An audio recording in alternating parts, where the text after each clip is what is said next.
Welcome back. Okay, back into flipped.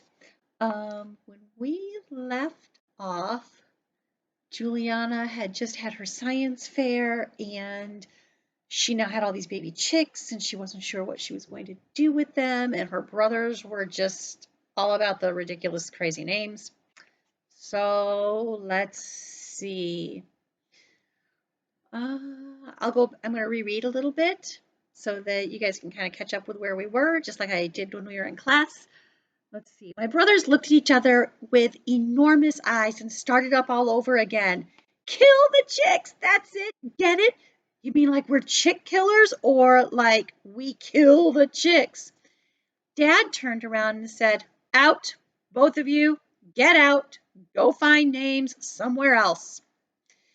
So they scrambled out, and the three of us sat in the car with only the gentle beep, beep, beep from my little flock breaking the silence.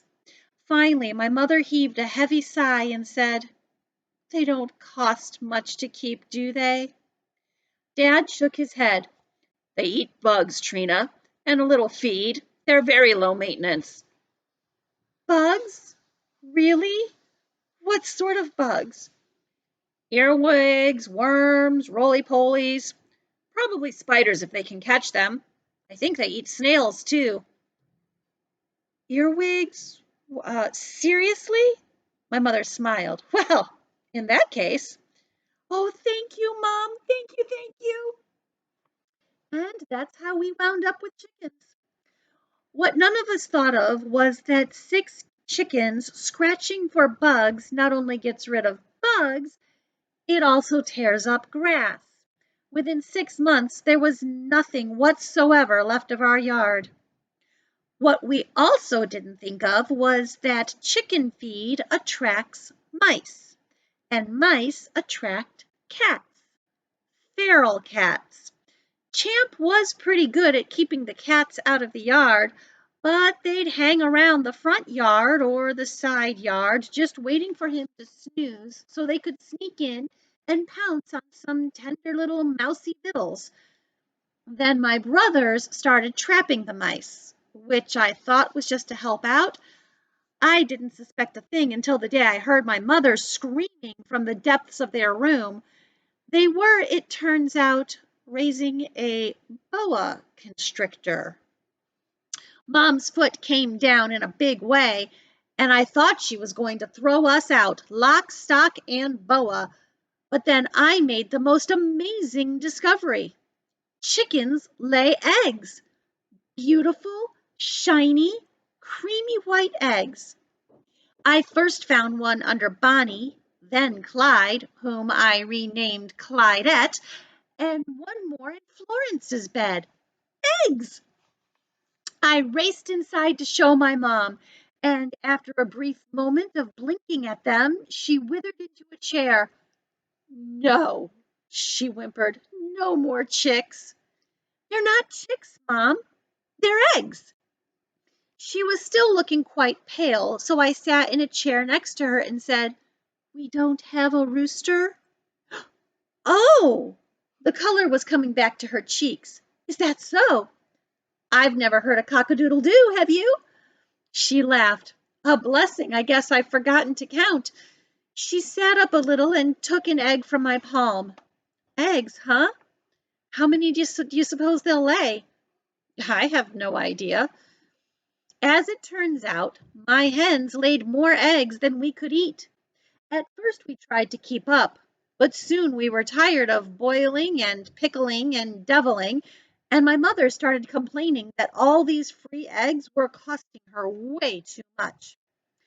Then one afternoon, as I was collecting eggs, our neighbor, Mrs. Stubbe, leaned over the side fence and said, If you ever have any extra, I'd be happy to buy them from you. Really? Most certainly. Nothing quite like free-range eggs. $2 a dozen sound fair to you? $2 a dozen? Sure. Okay, then. Whenever you have some extra, just bring them over. Mrs. Helms and I got to discussing it last night on the phone, but I asked you first, so make sure you offer them up to me before her, okay, Julie? Sure thing, Mrs. Stubbe. Between Mrs. Stubbe and Mrs. Helms, 3 doors down, my egg overflow problem was solved. And maybe I should have turned the money over to my mother as payment for having destroyed the backyard, but one "Nonsense, Juliana, it's yours" was all it took for me to start squirreling it away. Then one day, as I was walking down to Mrs. Helm's house, Mrs. Lasky drove by. She waved and smiled, and I realized with a pang of guilt that I wasn't being very neighborly about my eggs.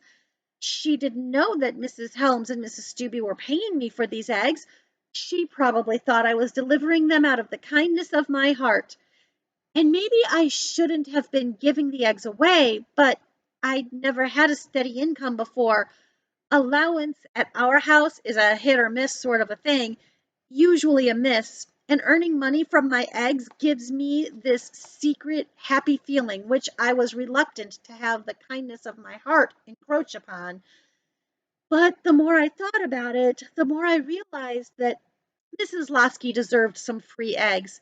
She had been a good neighbor to us, lending us supplies when we ran out unexpectedly, or being late to work herself when my mother needed a ride because our car wouldn't start. A few eggs now and again, it was the least I could do. There was also the decidedly blissful possibility of running into Bryce. And in the chilly sparkle of a new day, Bryce's eyes seemed bluer than ever. The way he looked at me, the smile, the blush. It was a Bryce I didn't get to see at school. The Bryce at school was way more protected. By the time I bought eggs over to the Laskys, I realized that Bryce was waiting for me, but he was just waiting to pull the door open and say, "Thanks, Julie. See you at school." It was worth it. Even after Mrs. Helms and Mrs. Stubbe offered me more money per dozen, it was still worth it. So through the rest of 6th grade, through all of 7th grade, and most of 8th, I delivered eggs to the Laskys. The very best, shiniest eggs went straight to the Laskys. And in return, I got a few moments alone with the world's most dazzling eyes. It was a bargain. Then they cut down the sycamore tree. And 2 weeks later, Champ died. He'd been spending a lot of time sleeping, and even though we didn't really know how old he was, no one was really surprised when one night Dad went out to feed him and discovered he was dead. We buried him in the backyard, and my brothers put up a cross that reads, "Here lies the mystery urinator. PIP." I'll let you think about that one. I was upset and pretty dazed for a while. It was raining a lot, and I was riding my bike to school, having to avoid to take the bus, and each day when I would get home, I would retreat to my room, lose myself in a novel, and simply forget about collecting eggs. Mrs. Stubbe was the one who got me back on schedule. She called to say that she had read about the tree in the paper and was sorry about everything that happened, but it had been some time now, and she missed her eggs and was worried that my hens might quit laying. Distress can push a bird straight into a molting, and we wouldn't want that. Feathers everywhere and not a single egg in sight. I'm quite allergic to the feathers myself, or I'd probably have a flock of my own. But never you mind, you just bring 'em over, and when you're up to it, all I want is to check in and let you know how sorry I was about the tree. And your dog, too. Your mother mentioned he passed away." So I got back to work. I cleared away the eggs I had neglected and got back into my routine of collecting and cleaning. And one morning when I had enough, I made my rounds. First Mrs. Stubbe, then Mrs. Helms, and finally the Laskys. And as I stood at the Laskys' threshold, it occurred to me that I hadn't seen Bryce in the longest time. Sure, we had both been at school, but I'd been so preoccupied with other things that I hadn't really seen him. My heart started beating faster, and when the door whooshed open and his blue eyes looked right at me, it took everything I had just to say, "Here." He took the half carton and said, You know you don't have to give us these. I know, I said and looked down. We stood there for a record-breaking amount of time, saying nothing. Finally, he said, "So, are you going to start riding the bus again?" I looked up at him and shrugged. I don't know. I haven't been up there since, you know. It doesn't look so bad anymore. It's all cleared. They'll probably start on the foundation soon. Sounded perfectly awful to me. Well, I've got to get ready to go to school. See you there. Then he smiled and closed the door. For some reason, I just stood there. I felt odd, out of sorts, disconnected from everything around me. Was I ever going to go back up to Collier Street? I had to eventually, or so my mother said. Was I just making it harder? Suddenly, the door flew open and Bryce came hurrying out with an overfull kitchen trash can in his hands. Julie, what are you doing here? He startled me, too. I didn't know what I was still doing there. I was so flustered that I was probably just have gone. I was so flustered that I would probably have just run home if he hadn't started struggling with the trash, trying to shove the contents down. I reached over and said, "Do you need some help?" Because it looked like he was about to spill the trash. Then I saw the corner of an egg carton. This wasn't just any egg carton either. It was my egg carton, the one I had just brought him. And through the little blue cardboard arcs, I could see eggs. I looked from him to the eggs and said, What happened? Did you drop them?" "Yeah," he said quickly. "Yeah, and I'm really sorry about that." He tried to stop me, but I took the carton from the trash, saying, "All of them?" I opened the carton and gasped. 6 whole, perfect eggs. "Why'd you throw them away?" He pushed past me and went around the house to the trash bin, and I followed him, waiting for an answer. He shook the garbage out, then turned to face me. "Does the word salmonella mean anything to you?" "Salmonella? But my mom doesn't think it's worth the risk." I followed him back to the porch. "Are you saying she won't eat them because—" "Because she's afraid of being poisoned." "Poisoned? Why?" "Because your backyard is like covered in turds. I mean, look at your place, Julie." He pointed at our house and said, "Just look at it. It's a complete dive." "It is not," I cried.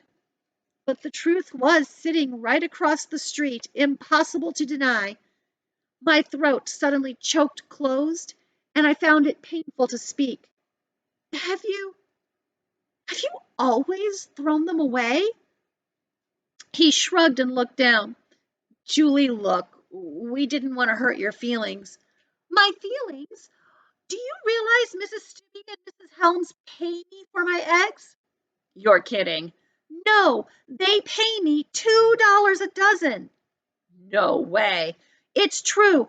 All those eggs I gave to you, I could have sold to Mrs. Stubbe or Mrs. Helms." "Oh," he said and looked away. Then he eyed me and said, "Well, why did you just give them to us?" I was fighting back tears, but it was hard. I choked out, "I was trying to be neighborly." He put down the trash can, then did something that made my brain freeze. He held me by the shoulders and looked me right in the eyes. "Mrs. Stubbe's your neighbor, isn't she? So's Mrs. Helms, right? Why be neighborly to us and not them?" What was he trying to say? Was it still so obvious how I felt about him?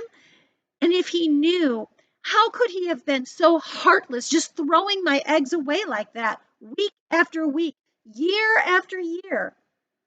I couldn't find any words, none at all. I just stared at him, at the clear, brilliant blue of his eyes.